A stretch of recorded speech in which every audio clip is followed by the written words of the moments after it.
마가복음을 기준으로 말씀드리면 마가복음 전체가 16장인데 예수님의 탄생부터 일주일 이전까지 기록을 1장부터 10장까지 기록합니다. 그리고 나머지 일주일간의 기록을 나머지 6장을 할애합니다. 분량으로 보면 37%입니다.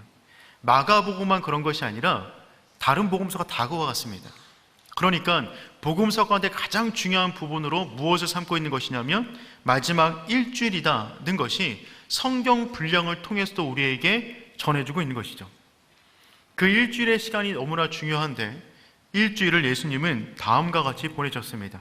핵심만 정리해 보자면 주일, 그러니까 오늘이 되는 것인데 예루살렘을 입성하십니다. 그리고 성전을 한번 둘러보십니다. 그리고 베다니로 가서 1박을 하십니다. 월요일이 되었어요. 성전으로 오는 길에 무화과 나무를 만나는 사건이 한번 벌어지고 그 다음에 성전 안에 들어가서 성전을 청결하게 만드는 일을 벌이십니다. 화요일날 종교 지도자들과 여러 가지 주요 안건에 대한 논의를 치열하게 하십니다. 수요일날 가룟 유다가 배신을 결정합니다. 목요일 최후의 만찬을 드시고 겟세마네 동산으로 가셔서 기도하시다가 예수님은 체포당하십니다. 금요일 새벽 그분은 재판을 받으시고 십자가에 못 박히십니다. 토요일은 고요한 시간을 보내시고 주일날 주님은 부활하셨어요. 그러니 이 일주일간의 이 시간이야말로 인류 역사 가운데 가장 중요한 일주일이 되는 것입니다. 역사를 가르는 굉장히 중요한 시간이 이 일주일의 시간이 되는 것이죠. 이 시간은 인류 역사뿐만 아니라 영적인 세계에서도 너무나 중요한 시간입니다. 죄로 인하여 죽을 수밖에 없는 우리를 구원하기 위한 하나님의 계획이 완성되는 그 기간이 이 일주일이 되는 것이죠. 에덴 동산으로부터 시작된 영적 전쟁에서 최후 승리를 얻는 기간이 바로 이 기간이 되는 것입니다. 성육하신 예수님께서 이 땅 가운데 오셔서 마지막 사명을 이루는 그 한 주간이 바로 이 주간이 되는 것이죠. 그렇다면 오늘 우리는 본문의 말씀을 중심으로 이 땅 가운데 마지막 일주일을 보내신 예수님, 그 고난을 묵상할 때 우리는 어떻게 이 일주일을 보내야 할까요?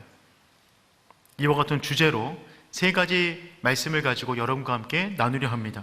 첫 번째, 고난주간을 보내며 우리가 기억해야 될 말씀은 이것입니다. 주가 쓰시겠다고 하라. 주가 쓰시겠다고 하라. 우리 1절 말씀 함께 읽어보겠습니다. 그들이 예루살렘에 가까이 와서 감람산 빅베게와 베다니에 이르렀을 때에 예수께서 제자 중 2를 보내시며 아멘. 예수님의 공생의 시작은 갈릴리에서 시작하셔서 사마리아를 통과하여 예루살렘에서 마무리 짓는 것으로 종결이 됩니다. 예수님은 지금 예루살렘을 입성하기 위하여 여리고에서 예루살렘 방향으로 가고 계세요. 여리고는 이스라엘 땅 가운데 가장 낮은 곳에 위치하고 있습니다. 그래서 해수면보다 250m가 낮아요. 반면 예루살렘은 해발 750m 고지에 있습니다. 상당히 높은 언덕입니다. 그러니까 여리고에서 예루살렘까지의 고도 차이는 1km 정도가 나는 것입니다. 그 거리를 예수님은 지금 이 구릉지대 같은 언덕을 통과하여 지금 그 위로 올라가고 계시는 것이죠. 지금 예루살렘 안에는 그 길에는 수많은 사람들이 예루살렘 성 안으로 들어가고 있어요. 보통 이 기간에는 100만 명가량의 사람들이 몰렸다고 합니다. 평상시는 10만 명 정도 모여 사는 도시인데 이 당시 6월절을 맞이하면 흩어져 있던 디아스포라 순례자들이 함께 모여서 100만 명가량이 예루살렘 성에 모여 있었습니다. 예수님은 지금 6월절을 맞이하여 예루살렘 성으로 입성하시는데 그 모습이 굉장히 흥미롭습니다. 예수님이 전체 입성하시는 모든 일정을 조율하고 계세요. 본인 스스로 계획하시고 본인 스스로 진행해 나가시는 것입니다. 마치 왕의 대관식을 왕 스스로가 준비하듯 지금 예수님은 이스라엘을 들어가기 직전에 모든 것들을 준비하고 계십니다. 예수님은 그 전에 사람들이 예수님의 정체를 알게 되면 말하지 못하도록 했습니다.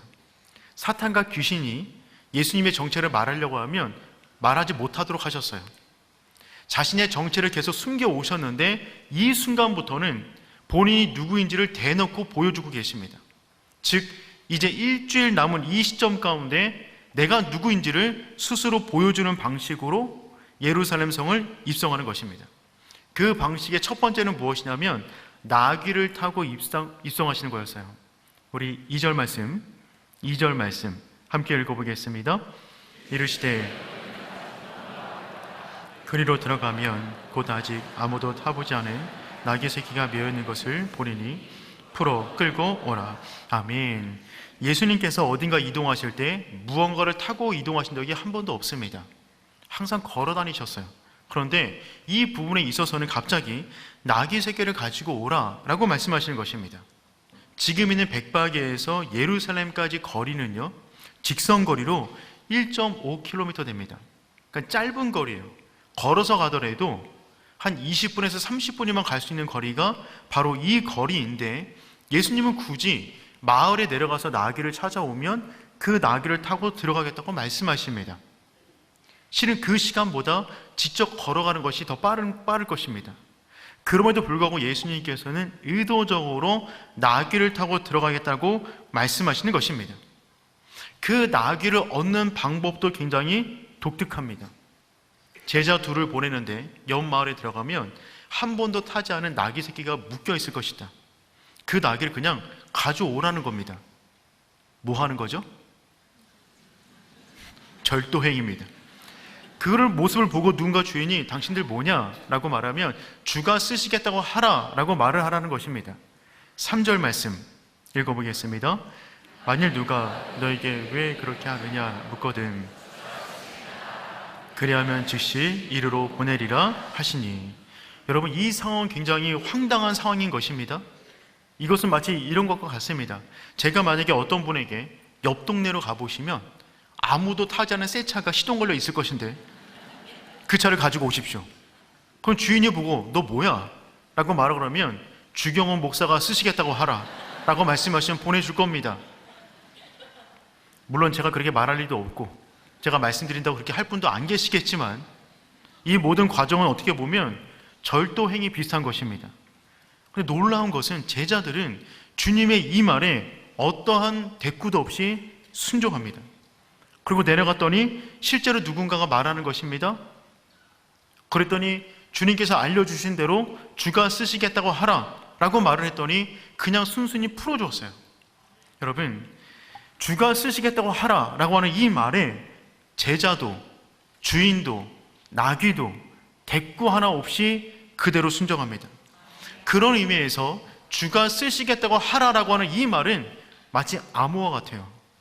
무언가 특수한 일을 진행할 때 서로 암호를 주고받습니다. 그때 그 암호만 말하면 그 사람을 그냥 통과해 주듯이 마치 주가 쓰시겠다고 하라라고 하는 그 말이 떨어지자 제자도 주인도 나귀도 순순히 순종하는 모습을 보이고 있는 것입니다. 여기서 말하는 주라고 하는 이 단어가 중요한데 원어로 보면 퀴리오스라는 단어를 썼어요. 이것은 주님께서 구약에서 예언된 메시아임을 처음 표현하는 단어가 됩니다. 퀴리오스, 주, 그분이 쓰시겠다고 하라. 주님 스스로 본인의 정체를 가장 분명하게 표현하는 단어가 바로 이 단어가 되는 것입니다. 그 순간에 그리고 주님께서는 나귀를 타고 입성하시는데 이 부분은 성경에 이미 예언이 되어 있었던 말씀이 되는 것입니다. 스가랴서 9장 9절 말씀 우리 함께 읽어보겠습니다. 시온에 따라 크게 기뻐할지어다 예루살렘에 따라 즐거이 부를지어다 보라 내 왕이 내게 임하시나니 그는 공의로우시며 구원을 베푸시며 겸손하여 나귀를 타시나니 나귀의 작은 것 곧 나귀 새끼니라. 아멘. 스가랴서는 장차올 메시아가 공의로우시며 구원을 베푸시는 메시아이신데 그분은 너무나 겸손하셔서 나귀 새끼를 타고 입성한다고 예언하셨어요. 지금 예수님은 그 예언을 따라서 나귀 새끼를 타고 입성하시는 것입니다. 그리고 그 출발로서 주님께서는 무엇을 말씀하시는 것이냐면 주가 쓰시겠다고 하라라는 말씀을 통하여 제자도 주인도 나귀도 순종하도록 만든 것입니다. 사랑하는 성도 여러분, 고난주간을 맞이한 우리가 첫 번째 품어야 될 말씀이 있다면 바로 이 말씀이 되는 것입니다. 주가 쓰시겠다고 하라. 주가 쓰시겠다고 하라. 우리를 사용하기를 원하시는 그 분은 주님이세요. 메시아이십니다. 구약으로부터 예언되었던 죽어있는 모든 영혼들을 살리시는 그분이 우리의 주님이 되어주시고 그분은 지금 우리를 사용하기를 원하시는 것입니다. 주가 쓰시겠다고 하라라고 했을 때 나귀의 입장에서 맨 처음 경험한 것은 무엇이냐면 묶인 것에서 풀려나는 것입니다. 어떤 사람이든지 간에 주님께서 쓰임받는 모든 사람이 첫 번째 경험하는 것은 무엇이냐면 묶여있는 곳에서 자유함을 얻게 된다는 것입니다. 주님께서는 이 일을 위하여 이 땅 가운데 오신 것입니다. 죄와 사망에 묶여있는 우리, 죽음의 공포와 상처와 눈물과 아픔에 넘어져 있는 우리, 그 가운데 매여있는 우리를 진리 안에 자유한 생명을 주기 위하여 그분이 이 땅 가운데 오신 줄 믿습니다. 두 번째, 우리는 고난주간을 보내면서 이 사실을 반드시 기억해야만 합니다. 종려나무가 아닌 십자가를 붙잡으라. 종려나무가 아닌 십자가를 붙잡는 것입니다. 예수님은 예루살렘을 입성하기 전부터 이미 유명 인사가 되어 있으셨어요. 사람들은 예수님을 향한 기대치가 정말 한껏 올라갔습니다. 바로 조금 전에 죽은 나사로까지 살리셨어요. 그래서 많은 사람들이 예수 그리스도를 비범한 본으로 바라보고 있었습니다. 그런데 그 예수님이 지금 나귀를 타고 입성하시는 것입니다. 이때 수많은 유대인들은 그 광경을 바라보면서 그 전에 본인들이 알고 있었던 말씀과 오버랩이 되었을 것입니다. 우리가 조금 전에 읽었던 스가랴 9장 9절 같은 말씀들, 그 모습을 보면서 이 예수가 구약에서 말하고 있던 그 메시아구나 는 것을 사람들은 알게 된 것이죠. 그 사실을 깨닫자 사람들은 본인들이 할 수 있는 최고의 경배의 모습으로 주님을 맞이합니다. 7절 말씀 읽어보겠습니다. 나귀 새끼를 자기들의 겉옷을 그 위에 얹어 놓음에 예수께서 타신 아멘. 나귀의 안장이 없다 보니까 사람들이 자신들의 겉옷을 벗었어요. 그리고 안장 삼아 나귀 위에 겉옷을 두른 것입니다. 예수님이 그 위를 타셨어요. 사람들이 또 겉옷을 벗더니만 예수님이 걸어가는 길 가운데 그 겉옷을 깔아놓기 시작합니다. 그리고 나무가지를 베어다가 그 옷과 나무가지 사이에 길을 만들어서 주님으로 하여금 그 위를 걸어가게 만들었어요. 8절 말씀 읽어보겠습니다. 많은 사람들은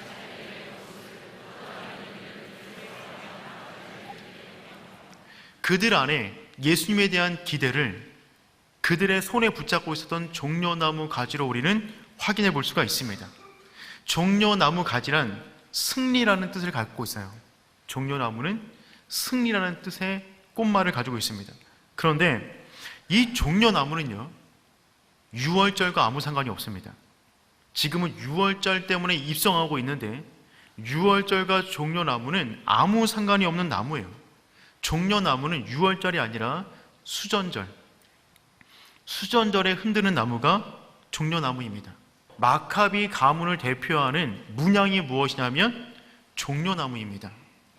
그래서 이때부터 수전절이 되면 마카비를 기념하기 위하여 종려나무 가지를 흔들었어요. 근데 지금은 유월절입니다. 예수님께서 나귀를 타고 들어가시는 거예요. 그 모습을 바라본 사람들이 나오더니만 갑자기 종려나무 가지를 흔들기 시작했습니다. 즉 그들은 예수 그리스도를 어떻게 기대하고 있는 것이냐면 자기네 나라 가운데 독립을 안겨주었던 마카비 가문처럼 정치적으로 군사적으로 우리 가운데 독립을 허락해 줄 메시아로 예수 그리스도를 바라보고 있는 것입니다. 그것은 예수님께서 의도한 메시아의 모습이 아니에요. 급기야는 이들은 호산나를 부르기 시작했어요. 마가복음 11장 9절과 10절 말씀 우리 함께 읽어보겠습니다. 앞에서 가고 뒤에서 따르는 자들이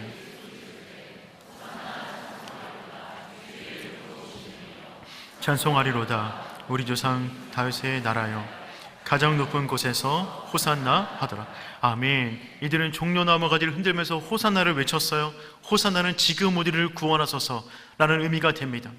즉 이들은 지금 예수 그리스도를 향하여 마카비 같은 절대적인 힘을 갖고 있는 군사적 왕으로 여긴 것입니다. 우리를 구원해 주옵소서, 정치적으로 독립을 시켜달란 말입니다. 그런데 이 말은 로마의 압제 가운데 해서는 안 되는 금기어였어요. 우리를 구원해 주셔서, 이 말은 무슨 말이냐면 로마와 싸워서 독립을 이뤄 달라는 말이니, 이 말은 반역과 같은 말입니다. 지금 예수님을 향하여 자신들의 욕망이 만들어낸 왜곡된 예수 앞에 자신들의 욕망을 쏟아놓고 있는 것입니다. 이때 우리는 고난주간을 보내며 두 번째 사실을 기억해야만 합니다. 우리 손에 붙잡고 있는 모든 종려나무 가지를 내려놓고 오직 십자가만 붙잡는 것입니다. 종려나무 가지는 예수의 허상을 대표하는 것입니다. 예수님은 그런 일을 하기 위해서 이 땅 가운데 오시지 않았어요. 본인들이 원하는 예수, 본인들의 승리를 위한 나뭇가지를 흔들 뿐이라는 말입니다. 예수님은 이 땅 가운데 영원히 죽을 수밖에 없는 우리를 구원해 주기 위하여 십자가를 지시고 이 땅 가운데 들어오셨습니다. 이 한 주간 보내며 우리가 그 예수만 바라보는 귀한 시간 되기를 축복합니다. 결국 이 사람들은 종려나무 가지를 흔들며 구원해달라고 말을 했는데 예수님이 그들의 반응에 응하지 않자 그 가벼운 나뭇가지 던져버리고 예수의 등에 무거운 십자가를 얹혀놓습니다. 그리고 호산나를 외쳤던 그 입으로 예수를 십자가에 못 박으라고 외치기 시작해요. 본인들이 만든 예수를 믿은 사람은 반드시 그 예수를 죽이게 되어 있어요. 그 예수는 원래부터 없던 예수입니다. 잘못된 왜곡된 욕망이 만들어낸 또 다른 우상 숭배입니다. 그러니 사랑하는 성도 여러분, 이 고난주간을 보내며 우리가 우리 손에 붙잡고 있는 모든 것들을 내려놓고 잘못된 욕망 내려놓고 십자가를 달리신 예수 그 분만 온전히 바라보는 한 주간 되기를 축복합니다. 주님께서는 말씀하셨어요. 마가복음 8장 34절입니다. 우리 함께 읽어보겠습니다. 자기를 부인하고 자기 십자가를 지고 나를 따를 것이니라. 아멘. 예수님은 자기를 부인하고 자기 십자가를 지고 나를 따르라 라고 말씀하십니다. 예수님이 지셨던 십자가는 누군가 얹혀놓은 십자가입니다. 이 당시 로마에서 내린 십자가형은 자발적으로 받는 십자가가 아니라 타의적으로 받게 되는 십자가였어요. 그래서 주님께서는 새로운 십자가를 우리에게 제시하십니다. 누군가가 짊어지는 십자가가 아니라 자기 십자가를 지고 자발적으로 따라오기를 원하세요. 이 십자가는 누가 지워지지 않습니다. 그런데 주님의 그 십자가를 경험한 사람이라면 그 십자가를 집어들 수밖에 없어요. 우리를 구원해 주신 그분의 사랑, 그 사랑을 진짜 깨달은 사람이라면 그 십자가를 지고 주 앞에 나가게 되는 것입니다. 인디언을 위해 모든 것을 헌신한 데이비드 브레이너라고 하는 선교사님이 계세요. 이 브레이너 선교사님께서 이런 말을 남기셨습니다. 그리스도의 십자가 앞에서의 어떠한 희생도 희생이라고 말할 수 없다. 그리스도의 십자가 앞에서의 어떠한 희생도 희생이라고 말할 수 없다. 여러분, 그렇죠. 우리를 위해서 모든 것을 버리셨는데 우리가 드리는 헌신이, 희생이 희생이라고요? 그럴 수가 없는 것입니다.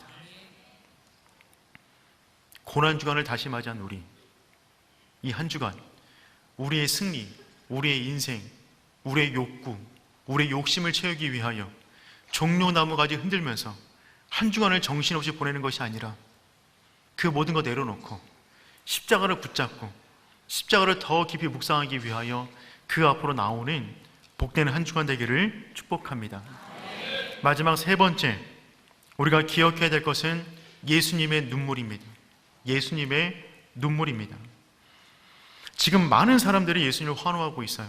예수님은 그 가운데로 나귀를 타고 들어가고 있습니다. 사람들의 종려나무 가지를 흔듭니다. 호산나 호산나 외칩니다. 사람들은 자기 흥에 취해 있어요. 그런데 예수님은 그들의 내적 동기를 누구보다 잘 알고 계십니다. 그들의 내적 동기를 간파하고 계십니다. 그들이 지금 호산나를 외치고 있지만 종려나무 가지를 흔들면서 나에 대한 경배가 아니라 자신들을 위한 경배를 왜곡하여 나에게 하고 있구나 는 사실을 예수님은 너무나 잘 알고 계셨어요. 그래서 예수님은 좋으실 수가 없었어요. 모든 사람들이 환호하고 있는데 주님께서는 그 순간에 통곡하며 눈물을 흘리십니다. 누가복음 19장 41절 말씀 함께 읽어보겠습니다. 가까이 오사 성을 보시고 우시며. 나귀를 타고 들어가시면서 예수님은 울고 계세요. 우신다 라고 하는 이 단어는 에클라우센이라는 단어를 쓰고 있는데, 그냥 눈물 똑똑 흘리며 우는 것이 아니라 가슴을 치며 대성통곡하는 것입니다. 예수님께서는 지금 나귀를 타고 입성하고 수많은 사람들이 환호하고 있는데, 나귀 위에서 그들의 모습을 바라보며 그 성을 바라보며 가슴을 치며 통곡하고 있으세요. 이 눈물은 분노의 눈물이 아니라 아무것도 모르는 그 사람들을 향한 안타까운 눈물이셨습니다. 그 눈물을 흘리시면서 주님께서 이렇게 말씀하세요. 누가복음 19장 42절입니다. 이르시되 너도 오늘 평화에 관한 일을 알았더라면 좋을 뻔하였거니와 지금 내 눈에 숨겨졌도다. 주님께서 말씀하십니다. 오늘 평화에 관한 일을 알았더라면, 오늘 평화에 관한 일에 대하여 알았더라면. 너무 좋았을 텐데 그들이 모르는 거예요. 평화에 관한 일, 그들이 원하는 평화는 무엇이었냐면 예수가 마카비처럼 정치적 행위를 통하여 독립을 남겨달라는 것입니다. 근데 그 평화가 아니었어요. 주님께서 원하시는 평화는 무엇이냐면, 그들이 반드시 알아야 될 평화는 무엇이냐면 십자가를 통하여 영원히 죽을 수밖에 없는 그 존재가 영원히 사는 놀라운 은혜를 경험하는 것인데, 이들은 그 사실을 전혀 모르고 있었다는 것입니다. 계속해서 읽어보도록 하겠습니다. 누가복음 19장 43절에서 44절까지 말씀 읽어보겠습니다. 날이 이를지라 내 원수들이 토둔을 쌓고 너를 둘러 사면으로 가두고